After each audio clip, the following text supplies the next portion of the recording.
Instagram. I am live on the StreamYard or whatever the heck we're doing. Hello. How is everyone this week? Since it's 0 people and me, I can say, to my knowledge, we are all well. Hello. How are you? Someone came, someone waved, Maya waved. Hi, Lindsay is there. And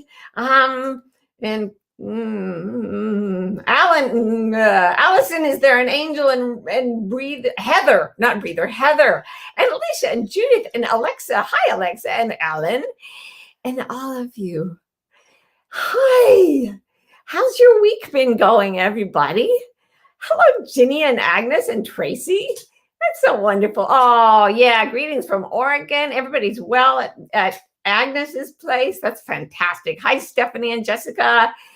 Hi, another Allison. It's fabulous to see you. So I'm just waiting for us to filter in. Emily and Anna and Candace are here. Yay. Hi, Dr. Donna. And Diana, yes, wrote a whole book about you once, Diana. And Corrine from Lillehammer. She never misses a week. I love it. I love all of you being here. So we have almost the requisite number to start with. We're at gathering. What is it? When you, the acceleration before you leave Earth is called escape velocity. We are at gathering velocity, guys. Woo-ha! So welcome to the gathering room. Today, I put a rather brazen topic out there for y'all. It's called the transformation of consciousness is now. Now, I really never talk about anything else besides the transformation of consciousness. I've been writing books for decades, and it used to be between the lines, but now it's just the lines of everything I write it's about, there's going to be a transformation of consciousness. And I probably 90 times have quoted to you what I used to hear in my head when I was a kid, and I mean a teenage sort of kid, wandering around going, and I'm sorry if trigger alert, but I was so depressed. I was like, why don't I just check out now? But I kept hearing that there was something going to happen that I wanted to be around for. I really wanted to be around for it. And I would say, but what is it? What is it? What is it? Why do I have this sense of purpose? Why do I have this sense of mission when there's no mission around? I have no idea what I'm doing. Now, I suspect that a lot of you guys are here watching because of the very same thing, because around the middle of my teenage life, I started traveling to different debate and drama meets all around the country. And I started to see other kids and sometimes adults that I thought, oh, he's one of them. She's one of us. Okay, we're all here. We got the same mission. All right. But what the hell is it? And then I would hear in my head these lines from East Coker by T.S. Eliot. I said to my soul, be still and wait without love, for it would be love of the wrong thing. And wait without hope, for it would be hope of the wrong thing. There is yet faith, but the love and the hope and the faith are all in the waiting. Wait without thought, for you are not ready for thought. So the darkness shall be the light and the stillness the dancing. And that would come into my head, and I would feel this relief. I can't know what's going to happen and what I'm going to be part of in my life because I am not ready to think about it. And then gradually, I started to realize, oh, it's a change in the way I think. So you can't grasp a new way of thinking with your present way of thinking. And I remember I started to sort of form it up in my head in my 20s. And then in my 30s, I went to speak at Deepak Chopra's center in California. And they had me wait to go on stage in his little office. And on his desk was a document that he'd printed out. And I don't remember what it said, but I could not keep my eyes from straying to it. Sorry, Deepak. And it said something about the people listed in this document are all involved in the transformation of consciousness that is scheduled for this time in the history of Earth. Those aren't exact words, but I remember sitting there and staring at the page and going, they're even talking about it now. I'm not just crazy. And by that time, people had started coming up to talk to me about what is going to happen. Just I don't know, 6 months ago, I met up with someone online that I had not seen since childhood. And they were like, so since I've been waiting around for the thing, like the second, and I thought, oh God, they're Mormons. So like I wrote back, you mean the second coming of Jesus? And they're like, oh, no, the transformation of consciousness. And I was like, okay, they're in too. And I started doing a lot of coaching, and people would say, I'm here for some reason, and I don't know what, but it would end up, everybody seemed to have been there for the transformation of consciousness. And then I started coaching like CEOs of huge companies and people in upper echelons of government or the military even. I mean, people I would never have dreamed would be thinking about this.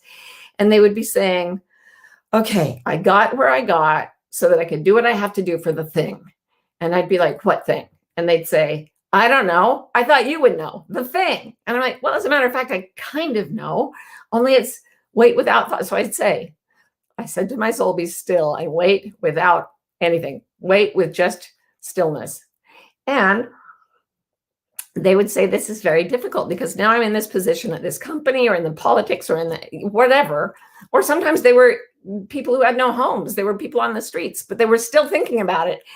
And they'd say, the thing that was so interesting was it didn't matter if they were homeless or if they were the CEO of a massive corporation. All of them would say, I feel kind of stuck in the human structures of my life. Like, how am I supposed to do this? It feels so big and I don't know what it is. And I just know that I'm driven to find out about it. And the experiences that I've had to this point in my life are all a preparation for my role in this huge purpose. There was a point where I actually just rounded up like a dozen people who were clearly part of it. And we just said, we're going to make something called the Purpose Project. And we like just went places and did things hoping it would like drop in. So like we'd go to the wilderness and build a fire and wait, like, is it going to happen? We go to Africa and track animals. Is it happening? Is it happening? Now it felt like everybody was on the same track, but I thought, you know what? I need to let it go. I just need to let it go. Wait without thought. You're not ready for thought. I'm not ready for thought. So then this summer, as I have told you, I developed a Jesus foot in that I had surgery and they put a piece of metal in my foot and they just took it out. And now I have a stigmata in that foot and I have to do the other foot too. So I'm going to be halfway to the Jesus. Anyway, that is neither here nor there. But when I got the surgery and the pin in my foot and the bones were broken, my whole body sort of did what I think an animal's body does when it's badly injured, like it has to pull its foot out of a trap or something, because my whole metabolism slowed down and I stopped wanting to eat. And I thought I'd be so bored, cooped up, lying. I had to keep my foot up for 6 weeks. And well, the first 2 weeks, and then pretty much all the time still. But instead, everything went quiet inside me. And lying there on that bed, watching the seasons change from spring to full summer, now to late summer, it all seemed like one beautiful moment of time. And I would pass the time by reading. And one of the things that I love to read are accounts of people's near-death experiences. I'm obsessed with them, having once had an experience that was kind of like them. And they typically say, I died, like those of you who watched Anita Moorjani with me the other, like, was it last week or the week before? Anyway, she died of cancer, met her deceased father. He sent her back. She went off to do wonderful things. That's kind of the typical near-death experience until I haven't read them recently, but there's always new. When you go online, Google them, there are books, there are websites. And so I went out there while I was sitting waiting for my foot to heal. And I read the latest batch of fresh near-death experiences. And they said something that I had not seen before. And what they said, even children would say, okay, so I went through the tunnel, I saw the light, different varieties of near-death experience. And I met the person or the angel or whatever. You generally meet something loving and all-knowing. And just in this batch, they said, I was sent back because the thing is happening, the thing I'm here to help do. Earth is ready for this. The human race is now ready for it to happen. And like I read different sources, different books, and I thought, are these people talking to each other? But some of them were little kids, and a lot of them seemed to be out in back, like they weren't into this. They were like sportsmen and people who didn't think about spiritual things until they had these experiences. And I thought, holy crap, people are now being told, go back, it's happening. And so then I would put down my computer or my book or whatever, and I would just lie there. And the pin in my foot, you guys, it conducted electricity, cold and heat a lot better than my flesh and bone. So whenever there was like a surge of energy, the foot would go like an electrical storm in my foot. And I would sit there and think things, and depending on how strongly I was vibrating, I guess, my foot would go. So I had a serious like weather vane of a foot, my spiritual weather vane of a wounded foot. And I thought, oh my goodness, I actually think it's underway. It's happening. And I thought about the way history is playing out and how we went through this year of pandemic, and then we were like, oh, we're going to come out of it. And then everybody's like, oh, maybe not. And right now, everyone I know, especially in regard to the pandemic, is like, I have no idea. That's how I feel. I'm making plans to travel next year. Will I be able to? I don't know. But here's the thing. Having been educated in Asian studies at one point, I was taught to believe that don't know mind is the ideal situation in which to experience a quantum leap forward in consciousness. If you think you know, you don't know. There's too much going on in the universe for us, these little human brains of ours, to know anything really. We don't understand how our own feet work, let alone how the whole universe is going on. So, don't know mind, which is where I find myself and where I think a lot of us find ourselves. It's like, what are we going to do? Not super sure. And a lot of people, like we just had another lovely visit from Liz Gilbert, and she was saying, I just go 24 hours at a time now. It's literally one day at a time. Get up, get your marching orders, and tomorrow will take thought for the things of itself. And it feels to me like when I would coach these people who'd risen to high stature in the world, and then they were saying, and now I have to let go of it all. I have to let go of the human structure. I have to wake up as an individual in this place of authority, in this place, in the hierarchy, so that I can change it all. And I'm not even sure what I'm doing.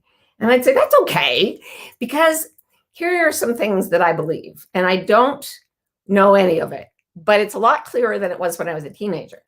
First of all, they've found the markers for awakening in the human brain. And it looks like this. Jill Bolte Taylor came and talked to us about it. We're going to do another thing pretty soon. It's about the centers of control and self-regard going dormant in the brain, like the sense of a separate self and the sense of controlling your life just shuts down. And in their place, there's no fear, which is what makes you want to control everything and think of yourself as a separate thing. In its place is curiosity and a sense of connection with the entire universe. And they can find this in people's brains in an fMRI, a functional scanner that shows the brain in action. So it is a real thing. When people are in it, they're guided by what the great enlightened thinkers of Asia, or non-thinkers of Asia, used to talk about. They're guided by the force of beneficence flowing through them at all times. And we've talked about this, doing without doing, and existing in a state of union and exquisite joy and bliss. And it's been interesting because even though I had physical pain this summer, I noticed how joyful I was at the same time I was in a lot of physical pain, because there are probably limits, but I did not encounter them. I was in a state of continuous extreme delight about the world. And as I talk to my friends and as I get emails from people around the world, here's what I notice now. People are having the last few hooks taken out of their minds. Like, say they had just a little problem with being hung up on somebody who'd done them wrong. They're being sent to that person to say, I forgive you, or the person comes to them and says, I'm sorry, I was such a schmuck. And they say, that's okay. And the hook is gone. Or they have one thing, they're sure they have to work hard. And then their firm closes because of the pandemic. And they're told, you've got some money to live on, but right now, just be still. Just be still. Like you've worked so hard. You got to get rid of the continuous overwork as a part of your psyche. People who have been driven their whole lives are now being sort of set free. And for me, it's like watching one of those airplanes where skydivers come out in a team and they've all been waiting in the airplane. And now they're starting to jump, jump, jump, jump, one after the other. And you just see the airplane just disgorging one little human figure after another. Just, here I am, flying, right? It feels like it's happening right now. How long will it take? I have no idea. What will its consequences be? I have no idea. But as I was prepping for this, as we were getting the cameras set up, Ro, my partner in work and life and gracious badger of yore, she said, do you suppose the whole world is having a collective near-death experience right now? And I said that, it may come to that. I don't think we're there quite yet. I think that things may have to get a little scarier, but I think that that's what it's going to look like. Every few days I get a little extra centimeter of, I think I know what may happen. And then I have to let it go. But I think what may happen is as we go toward what looks like certain doom, we will go into an experience we never expected, where we are free from the sense of self and free to connect with the universe and free from, for example, the laws of gravity. My last book, I wrote about Dante writing about his own experience in the Divine Comedy. When he gets to paradise, he just starts to float upward among beings of light. And I actually think he had a real experience similar to a near-death experience, or he had his own near-death experience. So I was talking about this to Rowan, saying, what should I talk about on the gathering room? And she said, well, what about the transformation of consciousness is now? And I thought, I think I can finally say that. And it's true in two senses. And then I'm going to take questions.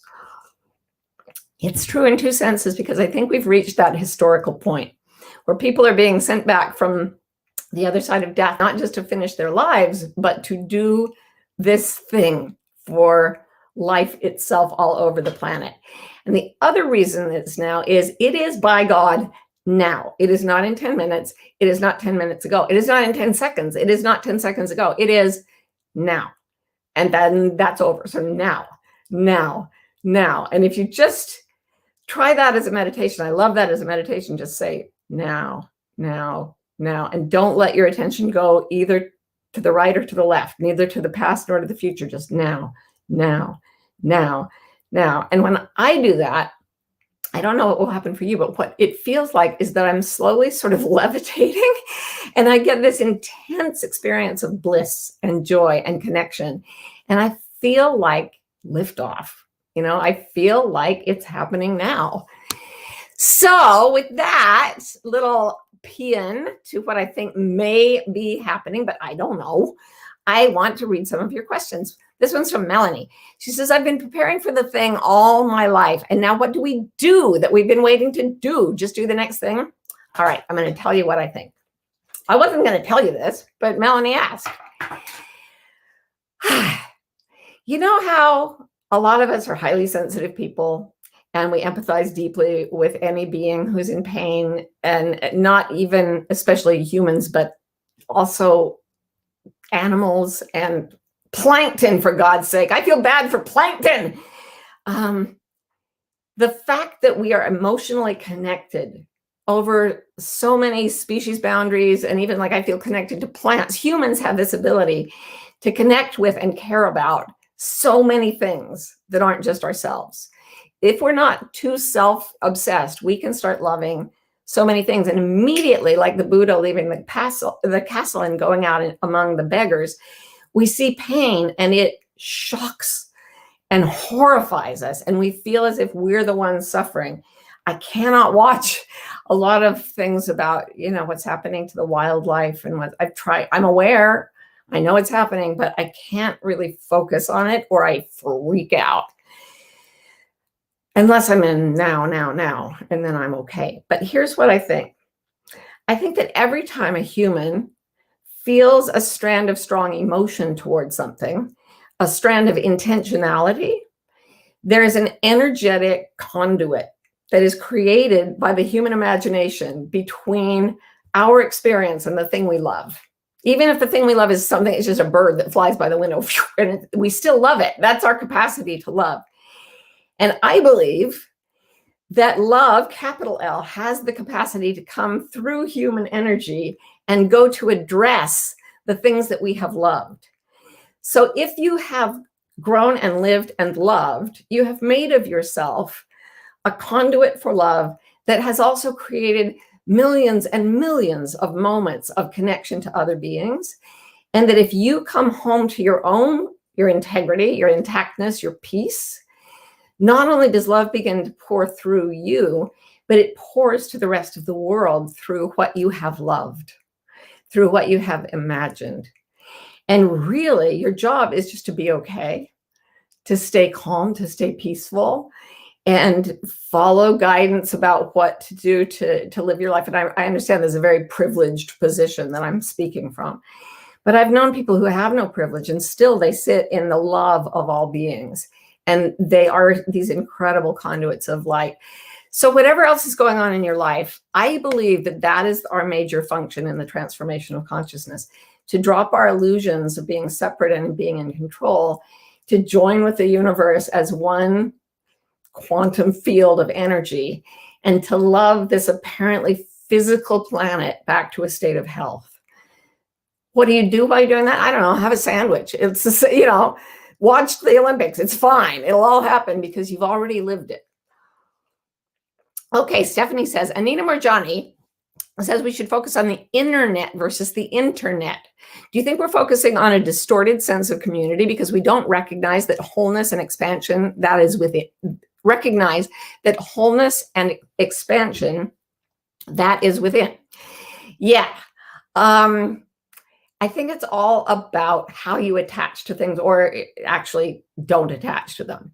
If you can go into a community online and you can hear the different voices talking and feel the energy coming at you and be calm about it, then the internet and the internet are the same thing. You see things. One of my favorite moments with Byron Katie, who is one of my favorite enlightened spiritual people, is she said to me one day, a few years ago, she said, right now I don't care about anything but Instagram. And I just thought that is so great. She's this, venerable, enlightened older person. And she's just like, I'm into Instagram pretty much. Internet and internet can be identical. But if the internet is pulling you out of yourself or rocking you from your place of self-love and the love of others, if it's making you afraid, if it's making you angry, go back to the internet. Get peace within yourself, and then be really strong in yourself and go out again. And Anita said that when she was here. She said she pulled away from all the people who were naysayers about her near-death experience, and she was afraid. And then she was like, wait, no, I'm just attracting more of them. And she went back and she doubled down basically and told her story even more clearly and even more boldly, because she's talking to the people who want to hear her and not the people who don't want to hear her. So make the internet your internet and everything will be great. Okay, so Cindy says, question, do we have to be with our peeps in order for us to stay the course? This is an interesting question. We do need community, without doubt. We need love. We're social beings. But the idea that these are my peeps and I'm drawing a line around it, that is called othering in social science. And it's a tendency that it's present in all higher apes, and we are higher apes. And the moment we start to say, these are my peeps, there is the potential for us to say, and you are not my peeps, you are different. We do not have your kind here. We don't have people who vote or look or think like you. Immediately you're out of the consciousness that needs to heal the earth, because it's not about othering. That is very much a sense of self, right? And separation. So what we need is love. We do not need to be with any specific set of peeps. We need to be where love is. And that could look like absolutely anything. And the very place where hatred was yesterday, you could find love today. We don't know. Again, it's don't know mind, and be ready to gravitate toward whatever feeds your soul, makes you happy, gives you joy. It's like Marie Kondo says, in her the life-changing magic of tidying up. All you do is you chuck everything that doesn't spark joy. Chuck everything in your inner life that doesn't spark joy. Chuck every book in your house that doesn't spark joy. Get rid of everything that you're doing to spend time that doesn't spark joy. And people say, well, then we just run roughshod over the earth. And I think the opposite is true. I think we find ourselves when we continuously go toward what sparks our joy.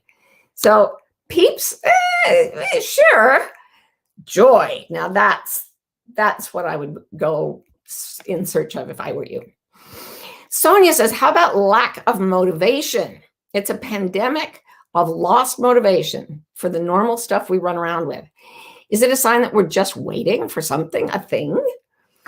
I actually think that it stopped us so the thing could happen, because what we think is significant, this is what people say when they go to near-death experiences. They go to like a movie.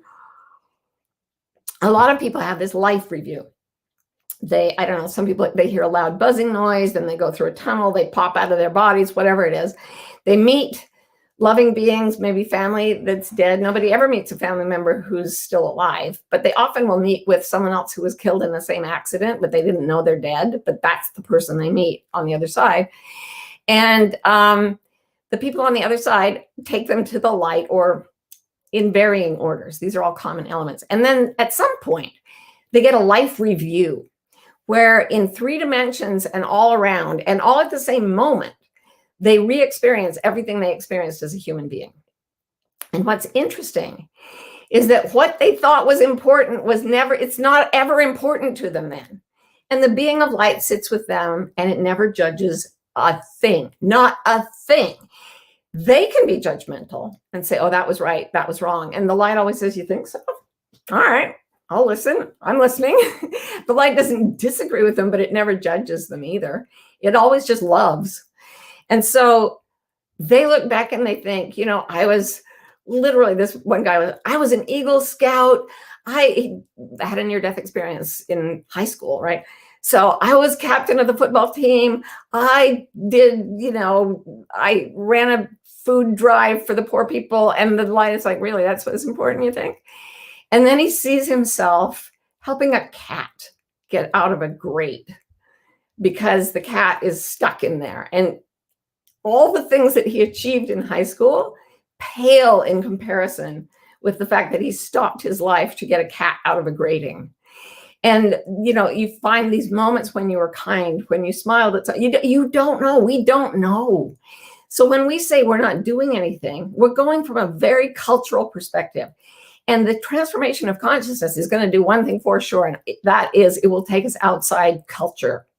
What we think is important will not be what's important.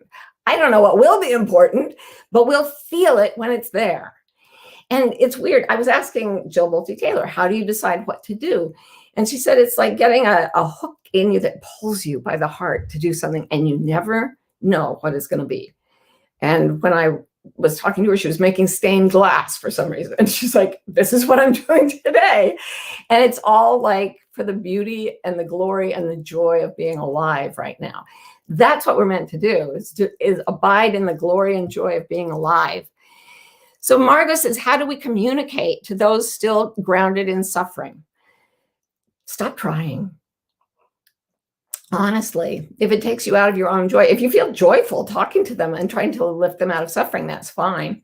But I said to Jill, there are folks that come to the gathering room and they ask about suffering and they don't seem to be able to get clear of it. And Jill said, well, did you tell them to suffer more?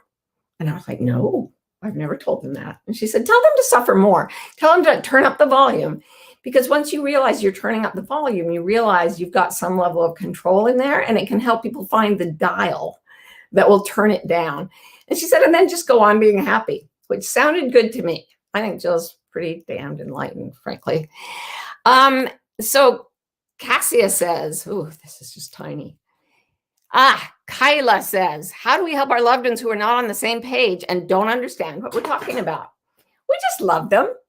There was a story about a woman who was a Buddhist nun, and she shaved her head and lived in monk's robes. And then she went back to Detroit to be with her family, and they hated it. And they would eat hot dogs. She didn't eat meat. They would drink beer. She didn't drink alcohol. She'd sit there in her robes with her shaven head, and they'd be there in their blue jeans and going, "What is wrong with you?"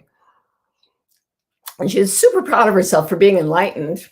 And then she went back to Asia, and she told her teacher about it. And he said, "Ooh, bad move." And she was like, "What? But I was perfect." And he said, "No, just love them. Like, just go have fun with them." So the next holiday, she went home, she put on blue jeans, let her hair stubble grow out. She sat around and joked with them while they ate their hot dogs and drank their beer. And it was wonderful. And she went back and she said to her teacher, "My relatives hate it when I'm a Buddhist, but they love it when I'm a Buddha." Now, the word Buddha just means awake. And awake just means that we open our eyes to the fact that suffering is illusion, and that separate self is illusion, and that waiting for something to happen is illusion. And in that moment that all the illusions drop away, in that eternal now, we see that it is happening now. Always, always, it is happening now. For you, for me, for the whole world. And I can't wait to see what it looks like on the outside. But on the inside, why don't we just go there? I love you guys. I love you so much. And I can't wait to see you again in one more week. Oh, there's a baby. A baby is squealing. Come here, baby. Oh, here. Here's someone with a transformed consciousness. Oh, she's coming. Sorry, I know you guys are. Hi. Oh, boy. That's not good. Bring her over here. Now I promised the folks. Here she comes. Hi, Pookie. Hi. Here's a transformed consciousness for you right here. This is what it's all about, right? Say bye, people. I love you. See you next week on The Gathering Room.